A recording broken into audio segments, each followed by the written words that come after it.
state and local government specialty through Esri. So we really work on seamlessly delivering hyperlocal weather intelligence for the US and globally that works directly into your ArcGIS workflows. But a little more background about how Baron Weather even came to be. We were born out of a weather tragedy. Our founder, Bob Baron, was a broadcast meteorologist in Huntsville, Alabama, which is where we are based out of.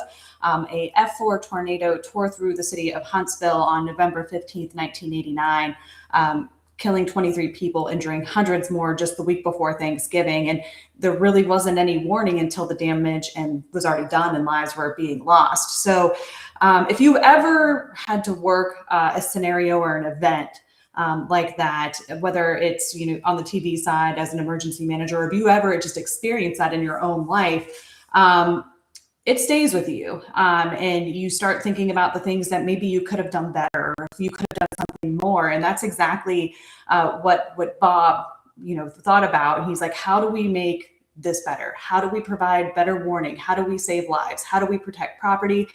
Because minutes and miles ultimately matter.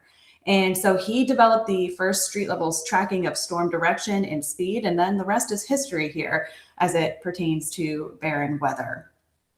So why does weather matter?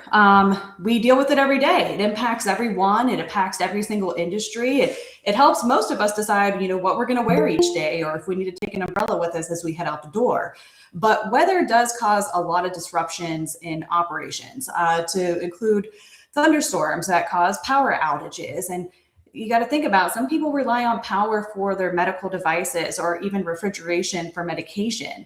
When we deal with extreme temperatures, there are some people that are really susceptible to this, and maybe they don't have air conditioning or great heat. So do we need to think about opening warming and cooling centers? Flooding is a big one. And not only is a life safety issue, but it also damages infrastructure. This includes washing out roads, which take a really long time to repair. It could, damage things like generators and other critical infrastructure. And then as we get into lightning, this is something that we deal with every single day. You might be out at your kid's soccer game and thunderstorms are rolling in. Obviously, we want people to stay out of harm's way, not deal with the lightning, but that is critical for keeping people safe and ultimately keeping our assets safe as well.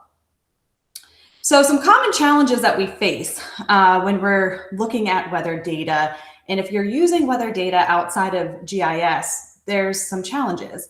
For me, as a former emergency manager, one of the things that would drive me crazy is I would probably have about 10 plus tabs open in my web browser, looking at different pieces of weather information. Maybe I had the Storm Prediction Center Outlook, the local National Weather Service office, a radar, some forecast models. So I would have all these tabs open at the top of my screen, and I have to keep clicking between all of them. So trying to use a lot of different websites, that just slows the process down and doesn't really give you the whole picture. People also have different standards based on what their own experience is of what type of weather is impactful and what type is not. And ultimately, we want something that's more standardized. Most people's job is not to watch and monitor the weather 24 hours a day, 7 days a week, 365 days a year. We know it's important, but it's kind of that one thing that's over here while we have a lot of other things going on. So we need the weather to be running and updating in the background, giving us that tap on the shoulder without having to constantly keep an eye on it or refresh the data. And then a lot of agencies and organizations, they have their standard operating procedures, and those are only as good as, being able to use the data to support that. So we want a solution that ultimately aligns with, your specific needs and your procedures. So let's talk a little bit about some different types of weather data for GIS. Real-time data is everywhere. It's not just at your local airport or just wherever there happens to be a weather station. It's everywhere. And that includes temperature, things like wind speeds, wind gusts, precipitation, things like dew point and humidity and wet bulb globe temperature. It's everywhere. But also forecast data is just as important. So you've got your current information, but what's going to happen next? So forecast data to help us prepare for the weather that's ultimately going to impact us. And then GIS can ultimately be considered to provide alerts and warnings specific to your agency or organization's needs. Or you can also utilize the National Weather Service watches and warnings, which is a bit more standard. So let's talk about some desired characteristics for GIS weather data. So for high impact weather events, this is when we need the information most. And kind of putting my emergency manager hat back on, there were kind of 4 things that I really focused on and what type of information that I truly needed in order to plan, in order to prepare, and in order to decide how I'm going to respond to a situation. So ultimately, I wanted to first and foremost know, what is the threat? Is it severe thunderstorms? Is hail the biggest threat with that? Is damaging wind the biggest threat? Is it tornadoes? Is flash flooding the biggest threat? I need to know what ultimately the threat is. And then I want to look at what the impact is going to be from that threat. Are we going to be looking at the risk of downed trees and power lines leading to ultimately power outages? Do I need to start looking at the potential for opening a shelter? Then I want to know where. Where is that going to occur? Is it just a small portion of the area, or is it a bigger regional issue? And then when is it going to happen? Things like afternoon and evening isn't the most particularly helpful. If you think about that, that's kind of a 12-hour period, but something like 4 to 7 p.m. ultimately is much more helpful in planning and preparing for these types of events. So we want to talk about, those 4 things, but then there's also, we want accuracy. We want to make sure that the weather information that we're using is fast, it's reliable, it's accurate, because weather comes from a lot of different sources. And we also want something that is going to be simple. We want to be able to look at the weather data on the map and have it already be analyzed for us, take the guesswork out of it. And we want to make sure that it updates frequently. Something during a severe weather event, if radar is not updating frequently, those minutes and seconds can matter. And then we want to make sure the data is reliable. A lot of times when a lot of people are accessing the same data, it slows down the system. So we want to make sure it's reliable and it's always available. So moving on to the public-private partnership, and this is extremely important. It takes everyone, all of us, working together with the right information and the right technology to overall minimize the impact of weather on society and our operations. So one of the things that we really focus on is working with everybody in what we call the weather enterprise. So it's not just government and the National Weather Service and NOAA. It's also the private sector. It's also other government agencies. It's also academia.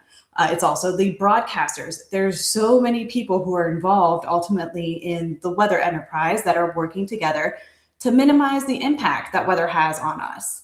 So the foundation down at the bottom here is our federal government. So the National Oceanic and Atmospheric Administration, the National Weather Service. This is really important because they are the foundation. So every dollar in the federal budget that is for weather and atmospheric science benefits everybody. It doesn't just benefit the government, it benefits all of us. So satellites, forecast models, radar network, everyone benefits from this. So one of the things that I can share, though, is that our company was involved in the updating of the National Weather Service radars when they went to their dual polarization. So Baron also builds radars. So I would consider us to be radar experts, but that takes us into the next piece of this. And that's the public-private partnership piece of it for the private sector. So that would be us, Baron Weather. Using federal data as a basis, we're able to apply that data to specific industries and use cases. Baron has over 300 real-time and forecast data layers that ultimately help us accomplish the goals of our end users. And then we move up to the top of the pillar here. And that, of course, is ArcGIS. It's a tool that takes all that information from all the sectors, analyzes it, and organizes the data to gain insights that maybe you wouldn't have otherwise if you were using weather information outside of the platform, where you have all your geospatial data and all your tools. So weather is complicated. Weather is hard.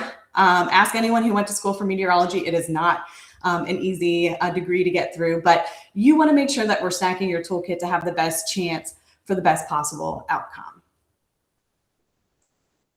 So I want to focus on the last mile. This is ultimately the most useful. So we want to make sure that we are collecting, the right data sets, that we're assembling them in a meaningful way, and then ultimately applying them to the right techniques to gain an insight, I should say, that's going to ultimately inform a decision.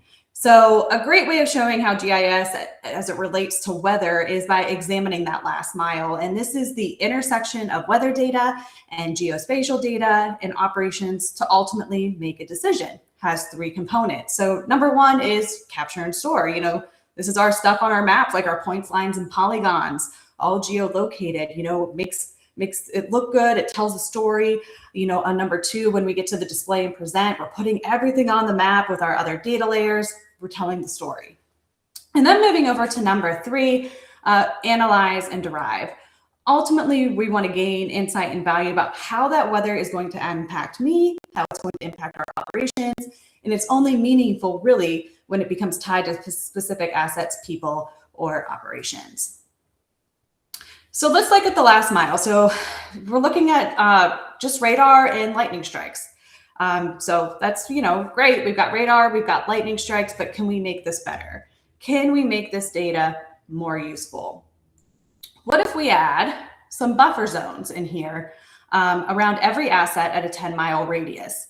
And then the alert gets triggered when lightning enters that strike radius.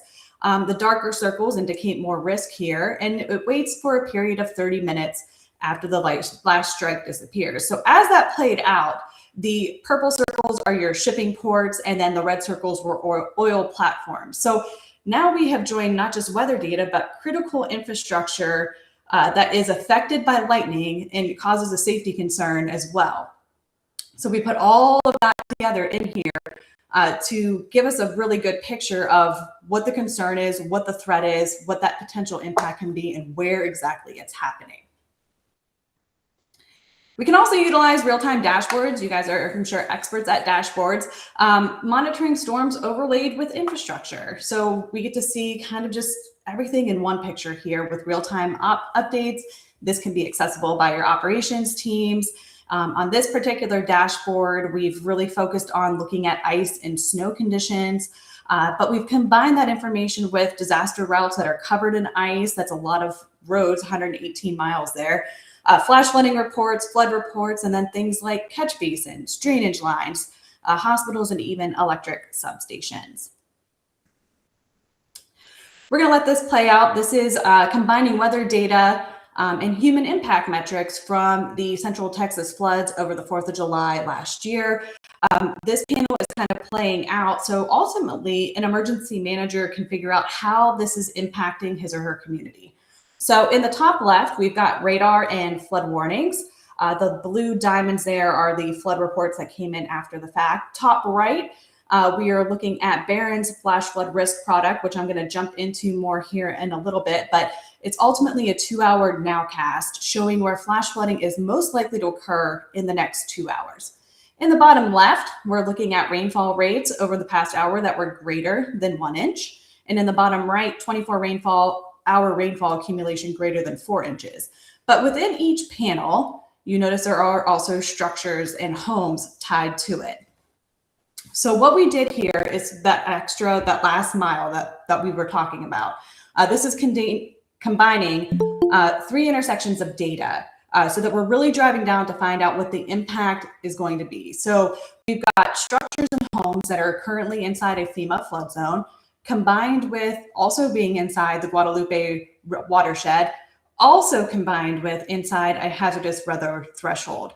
And so we kind of highlighted each one of these in the 4 panel, combined with the structures and homes and those that were in flash flood warnings and river flood warnings. So there's a lot of information here that we've combined all of this data to see, what is actually happening and where that greatest risk for that flash flooding was occurring. Let's talk a little bit about ArcGIS velocity and how that works and how you can use that for real-time analytics. We do have a branded connector in ArcGIS velocity, which ultimately makes things easier for you. So for example, if you want to monitor wind speeds at remote wind turbines, that's something you can ultimately do. So this video is put together to show you how exactly we can do that with ArcGIS Velocity with our branded connector. So first of all, you want to go ahead and create a new feed. Once you create a new feed, you're going to decide what data that you want. So you would choose Baron Weather's data. So choosing a data provider. And then as we move forward, you're going to choose from that branded connector, which piece of data do you want to alert off of? In this particular case, we're going to choose surface wind gust. So selecting that weather layer. And then in the next step, we're going to define what area. Do we need a large area or do we need a smaller area? So defining the polling extent. And then once we have done that and we've got our area set here, we move on to the next step. So we've got our Memphis cranes where people are currently working on cranes combined with the wind gust, and we need to go ahead and join those features together. So once we join the features together, we are going to make sure everything is correct with the wind speeds, and then we're going to filter, define an expression here. So we decided that we want to know when the wind gusts are greater than 20 miles per hour, because that's the point at which it becomes critical safety for those that are operating the cranes. And then we choose ultimately what we want the message to say. So high wind gusts have been reported for job sites utilizing crane operations. Please halt operations. So once that is done, you can get that alert sent out to the operator immediately that they need to stop operations because it is no longer safe to do so due to those high wind gusts. So that's a look at how we can utilize ArcGIS Velocity and automate our alerting with our data in our branded connector. So integrated weather and GIS benefits. Ultimately, we're going to make decisions faster, and that's what we all want. The world is moving at a very fast pace, and we ultimately always have to make decisions, usually in a very short period of time. But we're also looking at proactive risk management, enhanced coordination with people who are actually working in the field, like those crane operators, for instance, making sure that they're getting the message and they're getting to a safe place. And then also better adherence to our standard operating procedures. So they're not just kind of a document that's there, we're actually following them and making it easier to do so. So framework for deployment here. So ultimately, we just want to identify, what weather layers we need, connect them to real-time feeds via ArcGIS, configure our maps, our alerts, our dashboards, and then align with our particular needs. So the end result here is preparedness, efficiency, and safety. Now I'm going to back out of this presentation real quick, and I'm going to pull up our data discovery site. So this is an experience builder where we have placed a lot of our data to take a look at. And when it comes to data, I think one of the more important things that we tend to see with data is radar. So this is the freely available radar data. This is live data that you're looking at right now. So this is freely available weather data, and sometimes it can be cluttered. It can be messy. It updates every 15 minutes, can have outages when we're dealing with high demand. But as I move the swiper tool here to the left, I want you to notice the differences. So there's several that really are standing out today. So I want to draw your attention particularly to West Texas as well as the Dakotas. And notice as we move that tool to the left, a lot of that gets cleaned up. So one of the things that we do with our North American Composite Radar is we are cleaning up the clutter. We are cleaning up things that are not necessarily precipitation, so that you can be sure what you're actually seeing is precipitation. So sometimes things happen where maybe there's smoke from wildfires, or there's birds or bugs, or something has happened. Sometimes you see wind farms show up on the radar, and that clutters the radar. And if you are not one of those folks that is looking at a radar every single day, you might not realize that that's not actually precipitation. So that's one of the ways that we try to ultimately take the guesswork out of things for you and make things easier. The second piece is we put a precipitation mask on the radar. So then ultimately you can see the difference between snow, mixed precipitation like sleet or freezing rain, and rain. So if I move this back to the left, can we tell, what's actually snow versus not snow? Not really. But if we go ahead and move it back to the right here, we've now cleaned that up and given you a clearer picture of what you can expect. The other thing with the radar is that this will update every 2 minutes across the US, Mexico, and Canada. So giving you faster updates. So when we're in those severe weather situations and we want to see where that storm is, this is updating more frequently instead of every 15 minutes. So that does matter here when we're dealing with high impact weather events. A couple of other things I do want to point out here. We kind of break our data down into three components here. So our standard data, which would be, foundational weather services that are just reliable in ArcGIS, and they are delivered at a consistent performance. So things like your National Weather Service watches and warnings, as soon as they're issued, they're updated within here. So if we even take a look at what's happening across the country today, we are dealing with a lot of fire weather conditions, especially in South Georgia, a lot of fires going on today. But we can see where there are fire weather conditions. We've got our legend over here to the left. But as these are issued, we start to see them pop up very quickly. So when warnings are issued, like tornado warnings or severe thunderstorm warnings or flash flood warnings, we want to make sure that those are being updated very quickly and they are reliable, because we need to have that information really quickly. And then moving over into our advanced data. So this is where we are enhancing everyday data with impact detection and visualization improvements. So this is where you would find like the radar that I just showed you.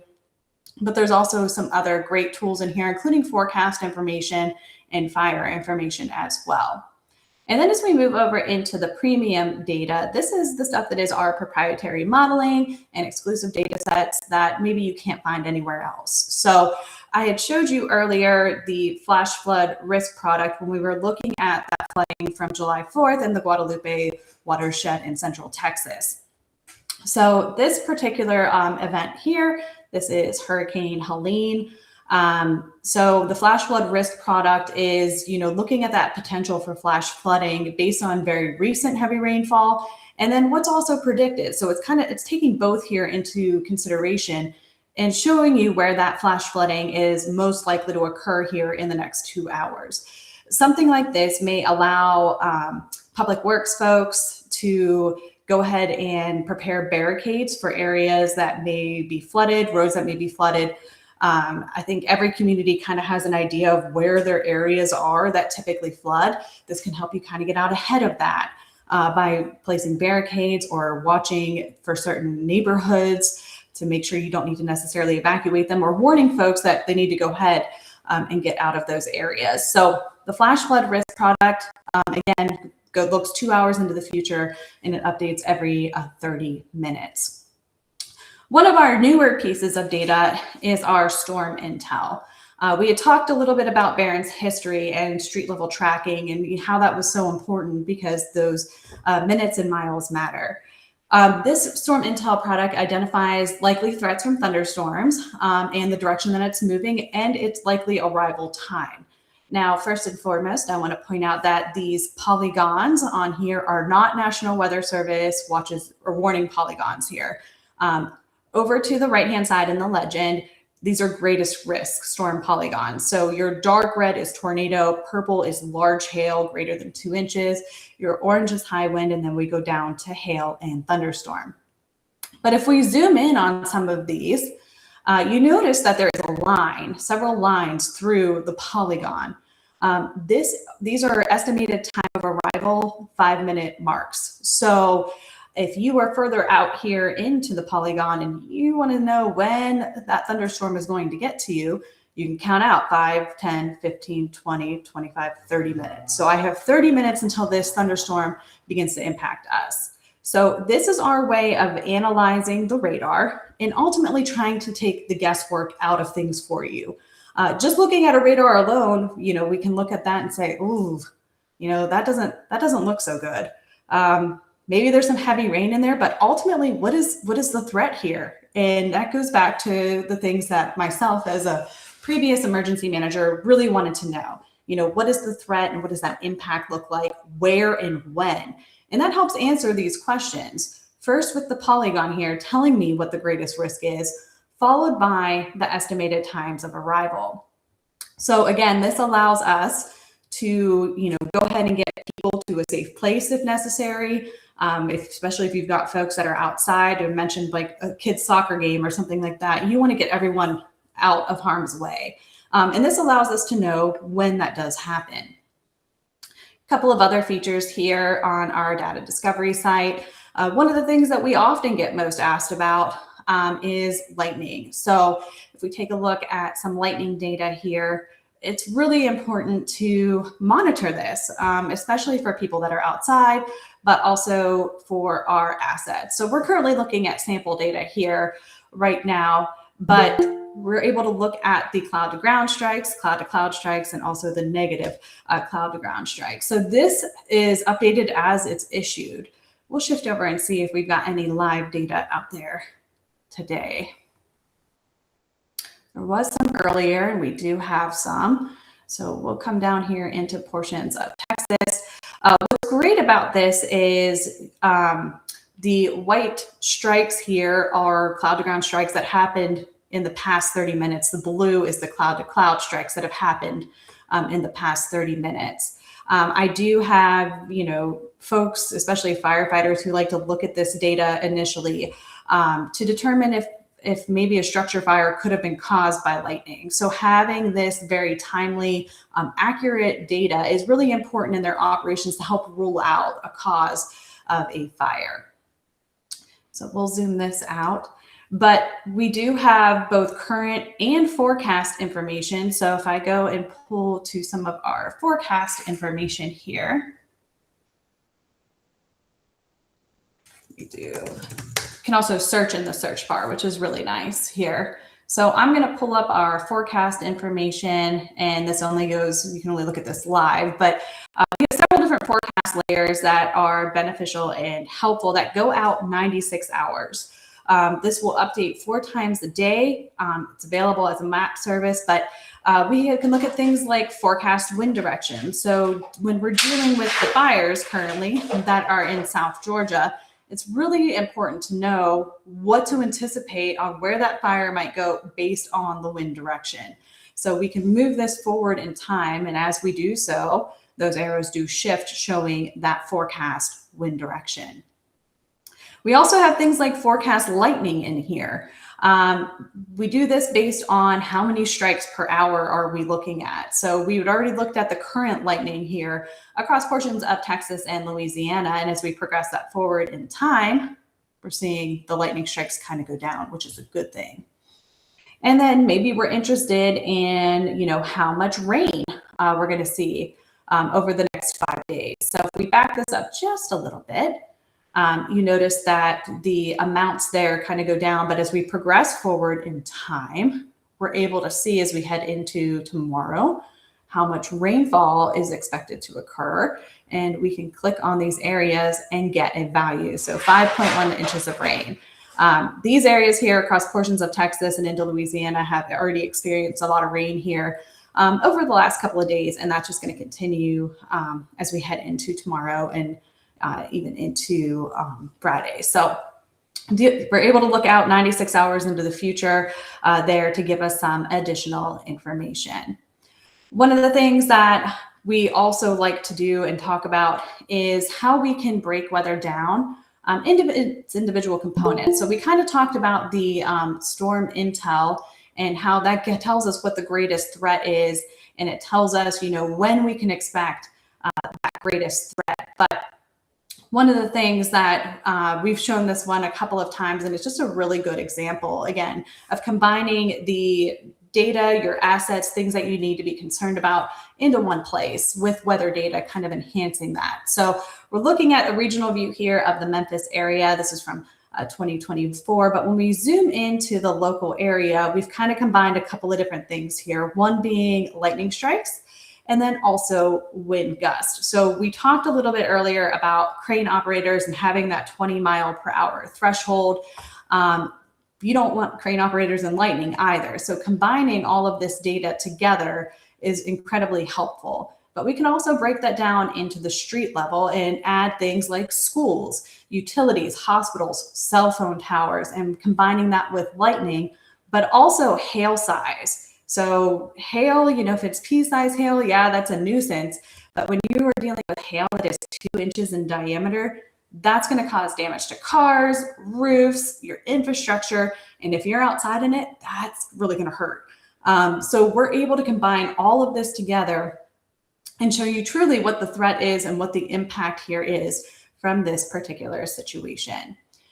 So that's where I'm going to kind of wrap things up for today. I know I went through that kind of quickly here, but here, let me adjust the display settings here. And there is my contact information. But I know I've got several of my Baron Weather colleagues on the call too, so shout out to them, but happy to answer any questions that you all may have.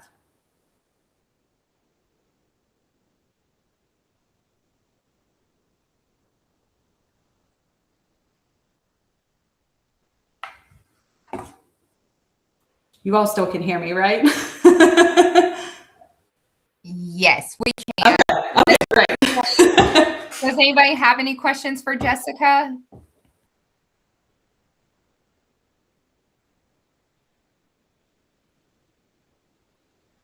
Awesome. Thank you so much, Jessica, for going through this. Of course. And presenting today. We greatly appreciate it in your time. We're going to go over like a couple of events that we're also going to be having. And we are honored to have Jessica, who will be in Huntsville, Alabama, taking us through a tour of Baron Weather's facility on May 7th. We have registration for that on our website. One tour is at 10 a.m. and the other tour is at 1 p.m. We'll put the link to our website for the events here in the chat, so that way you guys have it. But we also have another weather event as well that will be in the Mobile area, May 28th from 10 a.m. to 12 p.m. The one in the Mobile area is for GISA members only, but the one in Huntsville, Alabama with Baron Weather is for anybody who would like to sign up, students, GISA members, non-members. You just have to register, because if you are not on the list, you will not be allowed to do the tour of the facility. So please make sure you register through our link. I put the events link in the chat, but the one in the Mobile area will... this event is to provide GIS professionals and students with a unique behind-the-scenes experience at the National Weather Service Mobile/Pensacola facility. Attendees will have the opportunity to tour the operational forecast office, which will help you gain insight on how meteorologists monitor and respond to weather events across the Gulf Coast region. This is, again, for members only. But Jessica will be taking us through Baron's facility on May 7th of next month. And we look forward to that, Jessica. So thank you again, Baron Weather, for being a sponsor and also for allowing us the opportunity to come see how you guys build radars. We are looking forward to it. Awesome. Well, thank you guys very much. This recording will be uploaded on our YouTube channel. So you can go to YouTube and search for GIS Association of Alabama. And if you would like to share this presentation with anybody else, please feel free to. And Jessica also has her information up. So if you would like to reach out to her with any additional questions, please feel free to as well. Have a great day. Thank you, everyone. Thank you all.